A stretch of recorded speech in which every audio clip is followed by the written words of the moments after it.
Audio Jungle.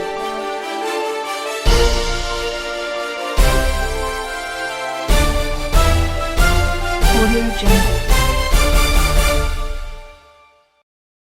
আসসালামু আলাইকুম viewers, news টিভির খবরে এখন যা দেখবেন। এবারও বুক পেতে দিল সুন্দরবন। ঘূর্ণিঝড় বুলবুল শেষ পর্যন্ত সুন্দরবনে বাধা পেল। আরও দেখবেন বুলবুলের তাণ্ডবে সাতক্ষীরায় 50,000 ঘরবাড়ি বিধ্বস্ত। ঘূর্ণিঝড় বুলবুলের চিন্তায় নির্ঘুম রাত কাটিয়েছেন শেখ হাসিনা, জানালেন হাসান মাহমুদ। সম্প্রতি বিএনপির কয়েকজন নেতার দল ছাড়া নিয়ে যা বললেন কয়েশ্বর। সম্পূর্ণ খবর দেখতে পুরো খবর জুড়ে আমাদের সাথেই থাকুন। প্রবল ঘূর্ণিঝড় বুলবুল বঙ্গোপসাগর দিয়ে মূলত বাংলাদেশের স্থলভাগে প্রবেশ করেছে, তবে এটি বাধা পেয়েছে সুন্দরবনের কারণে। যে জায়গা দিয়ে বুলবুল বাংলাদেশের স্থলভাগে ঢুকেছে সে পথ ছিল সুন্দরবন, যে কারণে লোকালয়ে ঝড়ের বড় কোনো প্রভাব পড়েনি। রক্ষা পেয়েছে জীবন ও সম্পদ। সুন্দরবন অতিক্রম করতে ঘূর্ণিঝড়ের দীর্ঘ সময় লাগে ও গতি কমে আসে, ফলে পূর্ণ শক্তি নিয়ে বুলবুল বাংলাদেশের স্থলভাগে আঘাত হানতে পারেনি।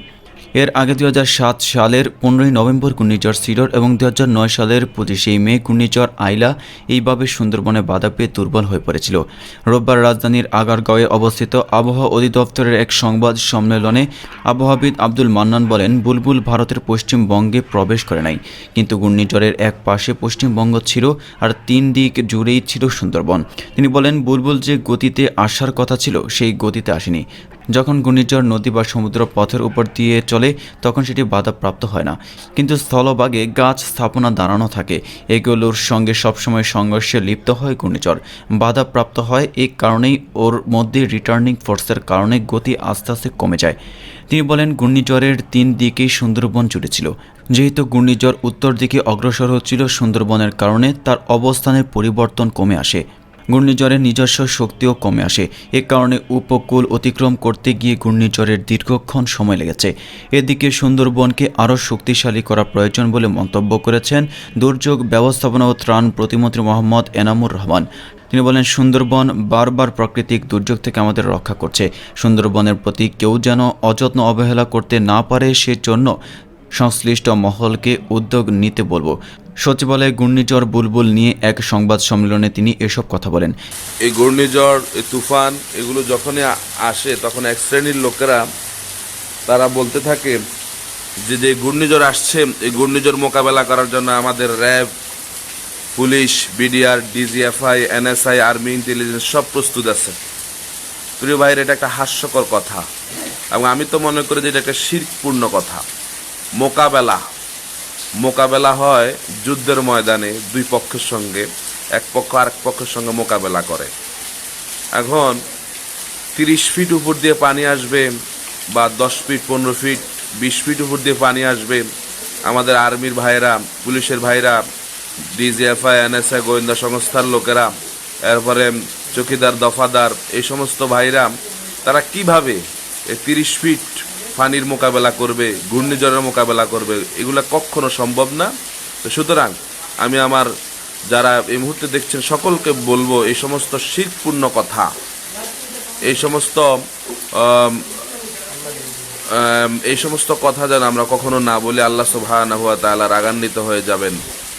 তো সুতরাং মোকাবেলা নয়, আমরা এই কথাটাকে এভাবে বলতে পারি যে ঘূর্ণিঝড়, তুফান, এরপরে সাইক্লোন, এই যে বুলবুল, এগুলো আসার পরে যে ক্ষয়ক্ষতি হবে সেগুলো তড়িৎ গতিতে মানুষের এই দুরবস্থা দূর করার জন্য আমাদের বাহিনী প্রস্তুত আছে, আমরা সেটা এইভাবে বলতে পারি।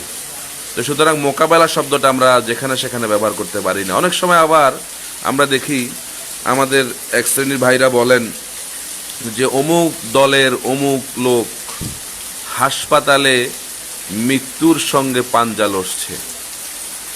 আসলে মৃত্যুর সঙ্গে পাঞ্জা লড়া এটা কি আদৌ কারো পক্ষে সম্ভব? মৃত্যু দেন আল্লাহ আর মৃত্যু নিয়ে আসেন আজরাইল আলাইহিস সালাম। পৃথিবীর কোনো মানুষের কি সাধ্য আছে আজরাইলের সঙ্গে পাঞ্জা লড়ার? তো সুতরাং এই সমস্ত বেকুবিপূর্ণ কথা, শিরকপূর্ণ কথা আমরা ছেড়ে দেব। আল্লাহ রাব্বুল আলামিন যেন আমাদেরকে মহাবিপদ থেকে বাঁচায়া দেন। তো এই আঘাত এবং এই বুলবুল, যাই বলেন না কেন, ঘূর্ণিঝড়, এগুলো আসলে আমাদের জন্য আল্লাহ পাকের পক্ষ থেকে একটা গজব। আল্লাহ সুবহানাহু ওয়া তাআলা তিনি বলেন যে ওমা আসাবাকুম মিন মুসিবাতিন ফাবিমা কাসাবাত আইদিন নাস, তোমাদের উপরে চলে যে বিপদ আসে এগুলো সবগুলো তোমাদের দুহাতের কামাই। সেখান থেকে বোঝা যায় যে এই যে ঝড় আমাদের উপর এসেছে এগুলো আমাদের কারণে এসছে, এখান থেকে আমাদের সকলকে বাঁচতে হবে।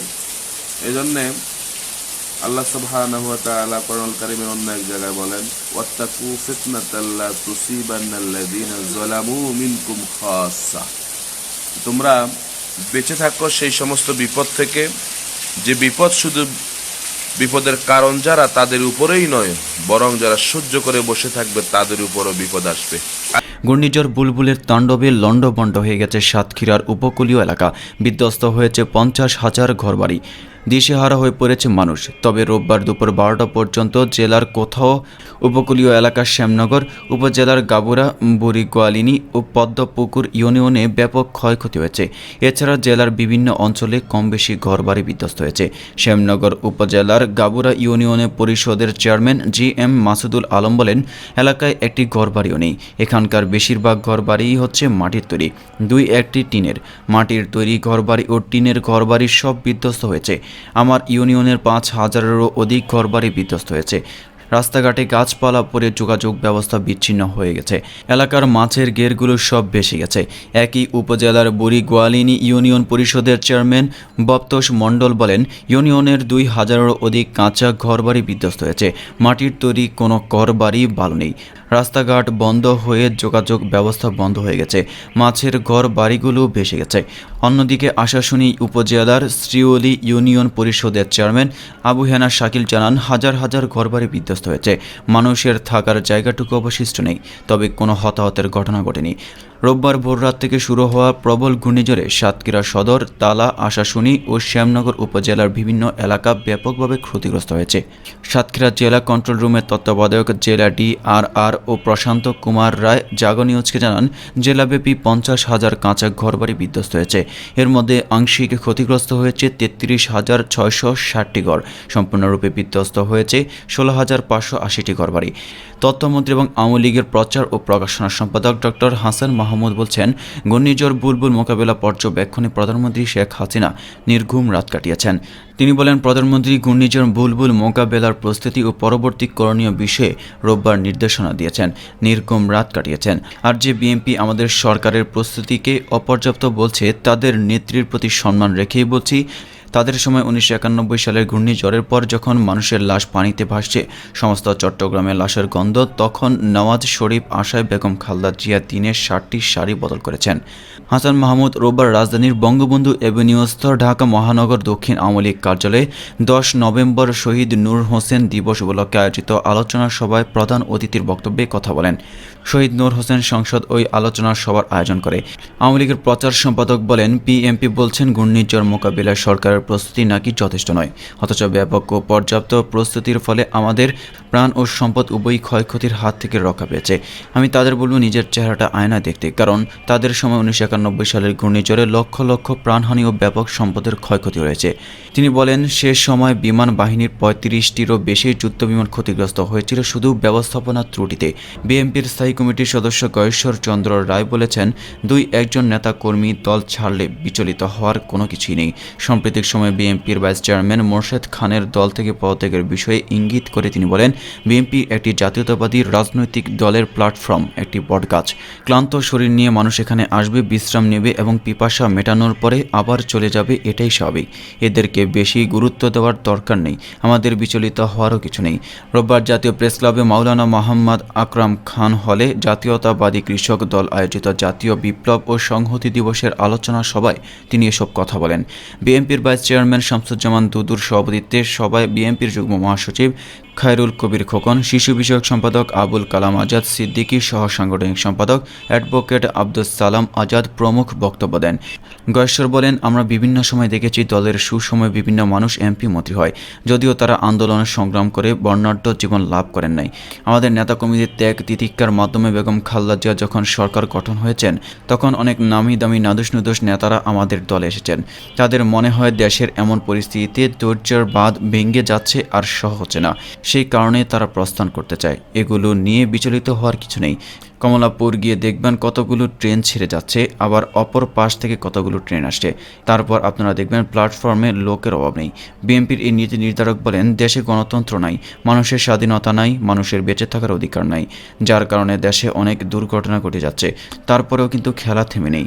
আমাদের ঐক্যবদ্ধ প্রয়াস দেশের স্বাধীনতাকে রক্ষা করার জন্য গণতন্ত্রের নেত্রী বেগম খালেদা জিয়াকে মুক্ত করা।